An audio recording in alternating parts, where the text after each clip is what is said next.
Hey everyone, welcome back to Sean Ray Realty. I'm Anthony Morrison. Today we're going to be taking a tour of my second property on Airbnb. If you want to know any of the numbers, feel free to check out the last video that Sean and I just did, where we went through the purchase price, how much I'm bringing in revenue on Airbnb, and all of the good stuff.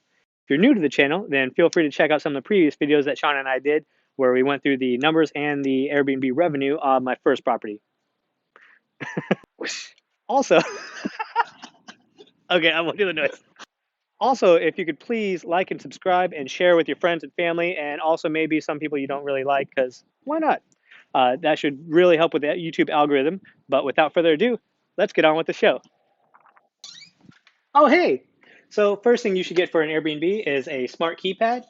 So that way you can change codes for different guests and give them their own custom codes. I also like to have one where I have it on my phone, so that way you can lock and unlock it and help with any issues even while you're not at the house. I personally like to get the Schlage Encode, which is a Wi-Fi smart keypad. And so it's not a Z-Wave or anything like that. You can Google benefits and pros and cons of each one. But we actually use the Schlage encode for multiple different properties. So it uses the same app, and you don't have to have a bunch of different apps on your phone just for the keypad. So here's the first bedroom on the left. It is the only bedroom on the first floor. It's technically an office or a day room, but you want to have as many beds as possible on Airbnb. So we converted this into a bedroom. We had to block off the closet because that's the only way we could comfortably fit two full beds in here. So we did that, and then over here in the corner, we added a little clothing rack, so that way they can hang up any of their stuff and essentially use it as a closet, and then little racks for their shoes. So here we have the entry table. I found this at Nebraska Furniture Mart. And then right here we have a full-length mirror, so that way anybody can squat up and take group photos. Girls can sit here and do their makeup before they go out and get all. Guys. And guys. I don't know about that. I'm scared. Mommy. Here we have a supply closet where I have it's a manual keypad. There's no app for this. It's made by Schlage as well. It's just not Wi-Fi enabled or anything. But we have different codes for the cleaners, property manager, myself, and anybody that needs one. I can manually program it. And in the supply closet, we keep a lot of extra stuff. We keep towels, bed sheets, paper towels, toilet paper. You can see there's a ladder in there. There's also a leaf blower for the backyard. But we keep extras of towels and bed sheets so that way when the cleaners get here, they can just take the dirty stuff off, replace it with the new stuff. That way the laundry's going while they're cleaning the rest of the house, and it's a lot quicker. I also keep a restock checklist, and there's also kind of instructions and pictures of how the house should look so the cleaners know where everything should go, and they can mark off things that need to be restocked. So here is the living room that I turned into a dining room. I figured that a lot of people would rather have a big dining area for people to sit down and eat if they're hosting events here. And so I got this 10-foot dining table and the buffet over there from Nebraska Furniture Mart. A lot of the chairs I got from Facebook Marketplace, and a lot of the other decorations I got from At Home or Home Goods or different places like that. So if you want more details on sourcing some of those items, then feel free to check out that other video where we go through the numbers and where I source things and how much they cost. All right. One of my favorite parts actually is this chandelier that is from Restoration Hardware. I actually got that on Facebook Marketplace for $500, and that usually goes for about $1,200 MSRP. Same goes with this dining table. This is from Nebraska Furniture Mart. I was lucky enough to find it on clearance just because there were some scratches on it. This usually goes for $1,500 to $2,000, and I got it for $300. Whoa! And then I just bought like a little paint marker and just filled in those little chips. So I win. Moving on, so here we have a nice farmhouse style kitchen. It has beautiful custom white cabinets, nice quartz countertops, and then I actually put in the gold handle pulls for all the cabinets myself. You can see we have plenty of dishes and silverware and glasses and whatnot for all the guests. We wanted to keep everything nice, and so that way they can enjoy, have nice things where they put it. Here we have the original dining room that I turned into a mini living room just so I could have a couch for them to just relax and hang out and watch some TV. So you see I got a little 40-inch TV here. All the TVs I got from Nebraska Furniture Mart as part of the NFM credit card. That way I didn't have to put any cash up front. You can check the other video for details on that. And then you see this beautiful accent wall. I saw that at Nebraska Furniture Mart, and I loved it.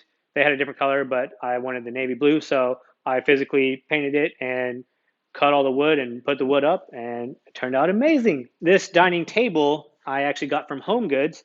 I think it was about $70, discounted from 100, so not too great of a discount, but that matching side table I got from Amazon. So it actually went well with that. And then there's some decorations over here. Got the floating shelves from Amazon. Got some of the decor and the picture frame from at home. And then you'll see throughout the house that in the picture frames, I have pictures of the doggos, Batman and Ollie, just to give it a nice touch. And then for anybody that loves pets, I think they'll enjoy it and get a kick out of it. And here we have the laundry room. So you'll see I have beautiful LG washer dryers. I actually went with a bigger size. A commercial size would be better, but you want the biggest possible. So that way, if you need to throw all the towels at once or all the bed sheets, it can handle those loads for the cleaners and they don't take too much time. These go for about $750 each. So I know I personally had a lot of trouble spending that much for a washer dryer because I typically just buy them for like $100 for a combo set for just cheap old ones. But I wanted something nicer for this house, so that's what I got. Then you see there's all this supply space in the cabinets. Don't really have much. Have some laundry detergent and dryer sheets for the guests. Then you also have all this nice counter space for them to fold their sheets or anything. And then some extra space. Oh. And then a broken cabinet. Then some extra space for storage and things like that. And then here is another supply closet. This one does not have blankets and sheets or blankets and towels like the other one, but it has the same Schlage smart keypad. But here's where we keep like more of the soaps, dish soap, shampoo, conditioner, body wash, candles, candle holders, all of the other stuff, some extra paint, the minutes, light bulbs, all the good stuff. Oh, so here's the half bath downstairs. That way people can use the toilet or wash their hands or anything, little powder room while they're having an event down here. Now we have the garage. You can see that I have the Schlage Encode Smart Lock on here as well. So that way in case anybody opens the garage, they're not able to get into the house. As you can tell, I decided not to do anything with the garage. I think it's mainly because I was able to get enough beds to where it makes sense for the size for the groups of people. And that way I didn't want to shove beds in the garage. And because of the kind of neighborhood, it's a little sketchy for some people. Then it's a little sketchy for some people. Then they can park their cars in the garage and kind of feel safe. That way they're not worried about people breaking into the cars or anything like that, which there haven't been any issues so far. So here is one of my favorite parts of this house. It's one of the main reasons that I bought it is because of this giant backyard. Before it was just half grass and then the back half was just nasty mud and dirt.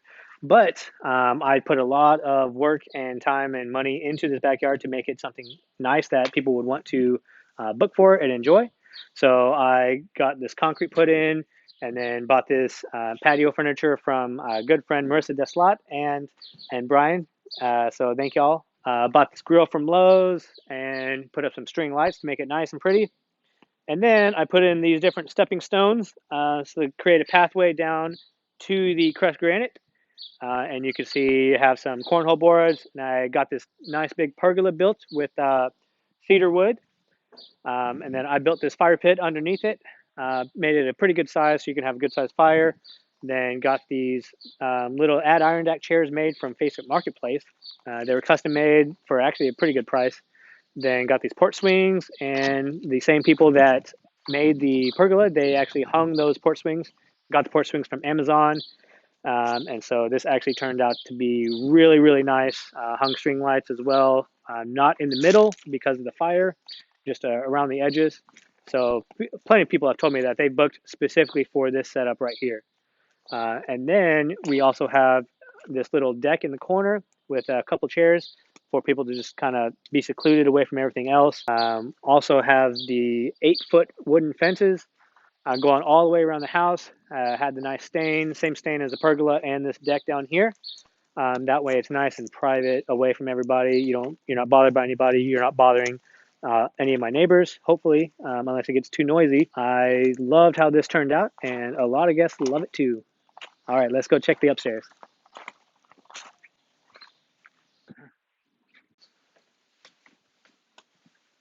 All right, so here's one of my other favorite parts of this house is this upstairs patio. So I actually got this custom built patio furniture from people on Facebook Marketplace. Got it for 850 bucks. I had to buy the cushions, but that wasn't too bad. I got them from Target. Then there's also the string lights that I put up, and you have a nice, beautiful view of the downtown skyline in Dallas. You can't really see it because it's kind of hazy and cloudy right now, but at nighttime when it's lit up, it looks amazing. What makes these custom made for out here if you bought them on Facebook Marketplace? It was a couple that were just trying to do it as a side hustle. So I actually told them I wanted this like sectional, L sectional, because usually they'll do like a two-seater or a three-seater for like the bigger one. But I measured out this patio and I was like, I think I need something a lot bigger that looks awesome. And that way they can kind of hang out and enjoy time together. We have some decorations in the entry hallway just to give us some nice pizzazz. I don't know where that came from. So here we have one of the smaller bedrooms upstairs. I was able to get two full beds in here with the nice layout. This bedroom is actually connected to that patio. So we have these curtains closed, but at nighttime it's pretty cool. They can just hang out with their friends out there, and then they can also see the downtown skyline view. And over here, we have the medium-sized room upstairs where I was able to get two queen beds in here because it's a good size. You want to keep everything kind of basic, but you want to have enough room so they can put their luggage or things like that. Hey, do you remember the first video where we did a jump cut? Yes. You want to try a jump cut again? Okay. Okay, ready? 3, 2, 1, jump cut. All right. Now we're in the master bedroom, which is freaking huge. You can see this is a king bed right here, and it doesn't even take up a quarter of the room. All right. Look at all this open space. So much room for activities. Woo! And I actually have this futon that I got from Nebraska Furniture Mart, same as the couch downstairs that was from NFM as well. But this opens up and it turns into a queen bed. So it comes out to right about here, and you still see there's so much room you still have. Woo! You want to do a disclaimer and tell me when you had some candy from the last cut to this one? I'm drinking the Rockzoa! Natural energy for all! I actually haven't had caffeine in 2 weeks. Oh, really? Wow. Yeah, this is day 14. Here we have the master bathroom, which you can tell has a lot of space as well. It has the dual vanities. You have a weird Greek dude sitting on the bathtub.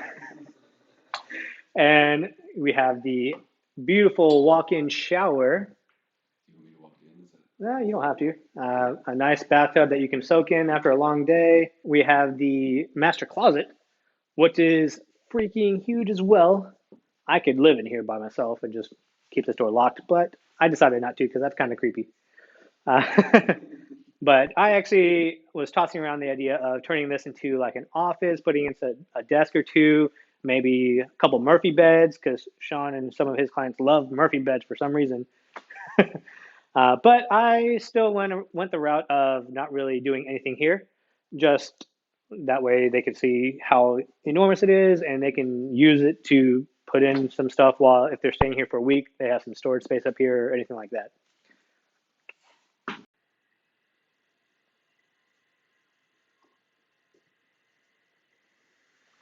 And that's a bathroom. All right, here's the deal, guys. So about 3 years ago, I was just a single guy making about $70,000 a year.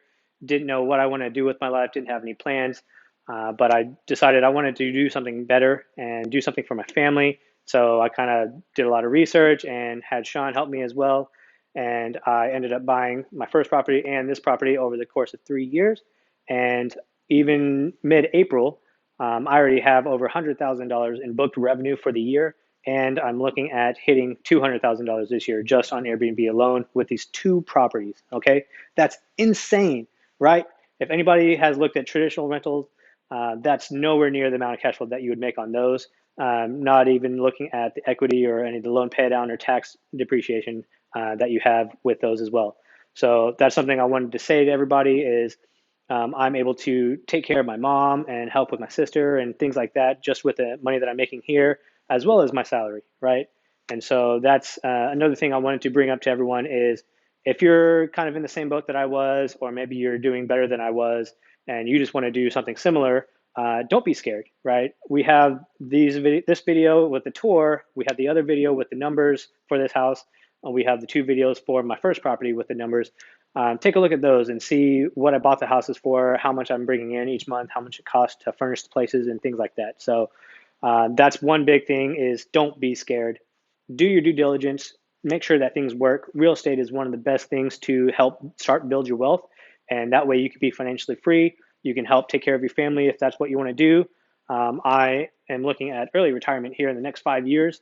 And that way I can just travel the world and just enjoy my life without any of the stress of the day to day nuances of having a regular day job. So, with that being said, thank you all for coming. Leave a comment down below, like and subscribe, and have a great rest of your day.